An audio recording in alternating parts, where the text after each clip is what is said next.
राधे राधे। हरे कृष्णा। कैसे हो आप सभी लोग? आशा करती हूँ आप सभी परम मंगल पे होगे, स्वस्थ होगे, अच्छे होगे। जब मेरे को वृंदावन की याद आती है ना, तो मैं उन पलों को याद करती हूँ जो मैंने वृंदावन में 4 साल रहकर अपने निकाले हैं। वृंदावन में मैं लगातार 3.5 4 साल रही हूँ। एक एक याद मेरी वहां से जुड़ी हुई है। आज मैं आपको वृंदावन की कोई खास बातें बताने वाली हूँ जो वृंदावन को वृंदावन से अलग करती हैं, और ये मैंने खुद ने महसूस करी है। और ये बात मैं जब भी याद करती हूँ ना, मेरी आंखें भर आती हैं। तो चलिए प्रारंभ करते हैं वृंदावन की कुछ खासियत और कुछ खास बातें आज इस वीडियो के माध्यम से मैं आप लोगों को बताने वाली हूँ। नंबर 1, वृंदावन को कभी भी लोग जब कहते हैं ना, तो ये बोलते हैं ब्रजवासी लोग, हमारा वृंदावन, हमारा वृंदावन। जैसे कि वृंदावन पे उनका अधिकार नहीं होता, एक अधिकार नहीं होता, ये मेरा घर है, ये हमारा घर है, ऐसे बोलते हैं हमारा वृंदावन, या फिर बोलेंगे मेरो वृंदावन, मेरो वृंदावन। इनफैक्ट दिल्ली में लिखा होगा दिल्ली, गाजियाबाद में लिखते हैं गाजियाबाद, जब शहर का नाम करते हैं, ग्रेटर नोएडा में जब एंट्री करते हैं तो ग्रेटर नोएडा लिखते हैं, इलाहाबाद में इलाहाबाद, वट एवर। लेकिन वृंदावन में जब आप एंट्री करते हो ना, बड़े बड़े अक्षरों में लिखा आता है मेरो वृंदावन। देख के ऐसी फीलिंग आती है ना कि हाँ, ये मेरा ही है, मेरा जीवन यहाँ पे रहना चाहिए, ये मेरा ही है। बहुत अच्छा फीलिंग आता है ये पढ़कर कि मेरो वृंदावन, हमारा वृंदावन। ऐसा लगता है कि वृंदावन के हम हैं और हमारा वृंदावन है। बहुत अच्छा लगता है, ऐसा लगता है वृंदावन हमारा घर है, धाम नहीं है वो, भगवान का धाम नहीं है, हमारा घर ही है। दूसरी और एक बहुत इंपॉर्टेंट बात, वहां पे रिक्शे वाले भी अगर रिक्शे वाले रास्ता मांग रहे होंगे तो बोलते हैं राधे राधे। चलो रिक्शे वाले की तो बात अलग है। मैं 4 साल वृंदावन में रही तो मुझे एक दूध देने वाले भैया आते थे, और जैसे ही वो बाइक चलाते थे, बाइक मेरे घर के सामने रोकते थे और जोर से आवाज लगा देते, राधे। ठीक अगले दरवाजे पे जाते थे, मेरे दरवाजे पे मेरे को दूध देके अगले दरवाजे पे जाते थे, राधे।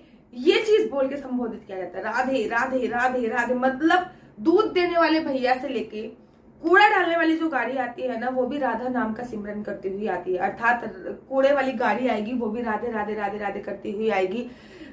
रिक्शे कोई साइड मांगता है तो भी राधे राधे करते रहते हैं। अगर हमें किसी से एड्रेस पूछना होता है तो कहते राधे, ये बताना कहाँ पे पड़ेगा, तो बड़े ही आनंद की प्राप्ति होती है। वहां पे कोई हेलो, हाय, एक्सक्यूज मी, नमस्ते और किसी का नाम लिखा, वहां पे हर किसी का नाम राधे ही है।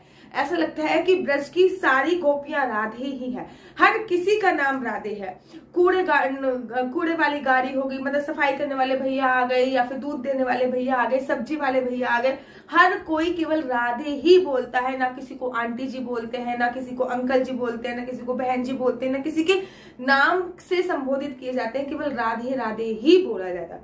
तीसरी और मोस्ट इंपोर्टेंट बात, अगर हम दिल्ली में नंगे पैर घूमेंगे ना, 10 लोग हमें देखते हैं, या फिर हम गाजियाबाद में नंगे पैर घूमेंगे, अगर मैं पुणे में मैं नंगे पैर चले जाऊं ना, 10 लोग मुझे देखेंगे, चप्पल नहीं है इसके पास या फिर कैसे।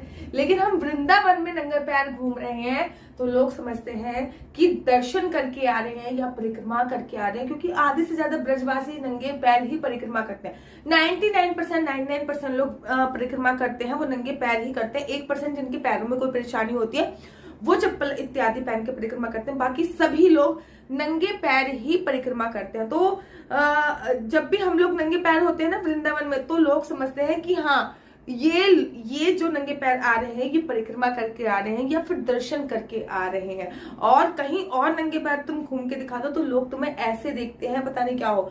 और अगर वृंदावन में नंगे पैर घूम रहे हो तो इतनी आनंद की प्राप्ति होती है कि मैं आपको शब्दों में बयां नहीं कर सकती। चौथी और मोस्ट इंपोर्टेंट बात, वृंदावन में ना जो भिक्षा मांगने के लिए साधु संत आते हैं तो ना वो कुछ बोलते नहीं है। मेरे दरवाजे पे एवरीडे आते हैं, मेरे दरवाजे पे क्या, वृंदावन वाले मेरे घर पे एवरीडे आते हैं, तो वो मजीरा उनके हाथ में होता है और वो मजीरा बजाते रहते हैं। वो कुछ नहीं बोलते, मजीरा बजाते रहते हैं और आप उनको निकाल के कुछ भी दे सकते हो। और वृंदावन के जितने भी जो हमको दान देने का मौका देते हैं वो 1 रुपया तक ले लेते हैं। मतलब आते हैं 1 रुपया उनको दे दो तो भी चले जाएंगे। आप दिल्ली में, गाजियाबाद में, पुणे में, मुंबई में किसी भिखारी को 5 रुपए भी दोगे ना तो वो ऐसा मुंह बनाता है, मैं आपको क्या बताऊं। 5 रुपए देने में भी मुंह ऐसा बनता है कि भैया तुम इसको भी ले जाओ, ये देख के क्यों मेरे पे एहसान कर रहे हो। लेकिन वृंदावन में कोई भी भिक्षा मांगने आता है, बड़ी प्रसन्नता के साथ वो 1 रुपए ले लेते हैं, बड़ी प्रसन्नता के साथ। वृंदावन की एक खासियत और है, यहाँ पे ना हमें गाय ढूंढनी नहीं पड़ती। दिल्ली में होगी, दिल्ली, गाजियाबाद, नोएडा, पुणे, यहाँ पे गाय ढूंढने मात्र से नहीं मिलती। वृंदावन में कम से कम मेरे घर के मुख्य द्वार पर ही कम से कम दिन में 10 से 15 गैया आती हैं। 10 से 15 गैया मेरे घर के बाहर ही आती हैं। वहां पे हमें गाय के पास जाने की आवश्यकता नहीं होती है, गाय हमारे पास आ जाती है। और ये बहुत अच्छी बात है, बृहस्पतिवार को देखोगे ना तो गाय ने तिलक लगा रखा होगा, मतलब किसी ने गाय का तिलक कर रखा होगा। वृंदावन में आप लोगों को गोबर ढूंढने की आवश्यकता भी नहीं पड़ेगी, गाय तो छोड़ो, गोबर भी ढूंढने की आवश्यकता नहीं पड़ेगी। मेरे घर के मुख्य द्वार पर ही गाय बहुत सारे गोबर करके चली जाती है, फिर मैं उसको उठाती हूँ और उपले कंडे इत्यादि बनाती हूँ जो काम आए। तो वृंदावन में ये ढूंढने के, वृंदावन में हर व्यक्ति ने अपने घर के बाहर एक छोटा सा मंदिर बना रखा है। वृंदावन के लोग ये बोलते हैं, जैसे कि वो बांके बिहारी जी के मंदिर में बड़े कम जाते हैं, जैसे कि जिस एरिया में मैं रहती हूँ कैलाश नगर, या फिर मैं बहुत सारे लोगों को ऐसे जानती हूँ जो बांके बिहारी जी के मंदिर में बहुत कम जाते हैं। तो जब मैं उनसे पूछती हूँ, भाई हम इतनी पुणे से आ रही हूँ बांके बिहारी जी के दर्शन करने, या फिर मैं दिल्ली से आ रही हूँ बांके बिहारी जी के दर्शन करने, आप लोग बांके बिहारी जी के दर्शन करने नित्य क्यों नहीं जाते, आपको तो इतना अच्छा मौका मिला है। तो वो तो हमारा ही है, हम क्या दर्शन करने जाएंगे, अरे वो कलुआ तो हमारा ही है, हमारा लाला है, लाला से मिलने हम थोड़ी जाएंगे, लाला हमसे मिलने आएगा। इतना आनंद आता है ना ये सारी बातें सुन के। वृंदावन में एक चीज और मैंने देखी है, कोई अनजान व्यक्ति भी अगर आ गया ना तो वो भूखा नहीं रह सकता, क्योंकि वृंदावन जो है प्रभु खाने का जुगाड़ कहीं ना कहीं से कर ही देते हैं आपके लिए। तरह तरीके के भंडारे हो रहे होते, तरह तरीके का कुछ हो रहा होता है, तो प्रभु खाने का जुगाड़ आपके लिए कहीं ना कहीं से कर ही देते हैं। वृंदावन में रह के कोई व्यक्ति भूखा नहीं रह सकता, बिना पैसे दिए भी उसका पेट भगवान ही भर देगा, भगवान ही उसका पेट भर देता है। वो कहते नहीं, आप, मैं आई थिंक मैंने पुणे में बहुत कम भंडारे होते हुए देखे, पुणे में, मुंबई बहुत कम भंडारे हैं, गणपति के टाइम शायद होते हो, लेकिन वृंदावन में हमेशा कोई उत्सव नहीं होता, कुछ नहीं होता, हमेशा ही ऐसा लगता है कि वहां पे कोई ना किसी चीज का भंडारा चल रहा होता है। अब आप वृंदावन आज चले जाओ या कल चले जाओ, कभी भी चले जाओ, जब कोई तीज त्योहार होगा तो तब तो चलो तीज त्योहार है, लेकिन जब कोई तीज त्योहार नहीं होता वृंदावन में तब भी ऐसा लगता है कि कोई ना कोई त्योहार है।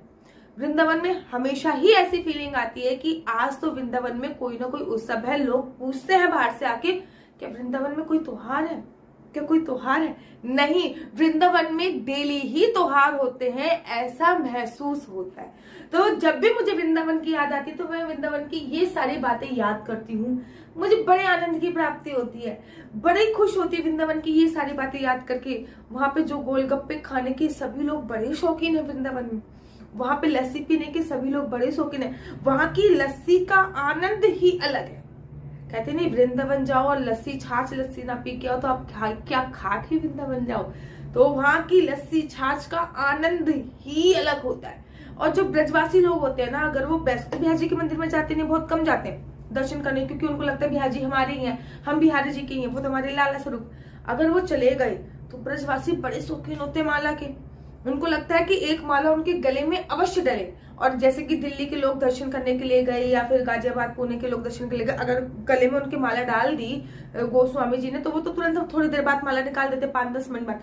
लेकिन जो ब्रजवासी होते हैं वो उस माला को गले में डाले डाले घूमते हैं और अपने घर तक लेके आते हैं महाराज।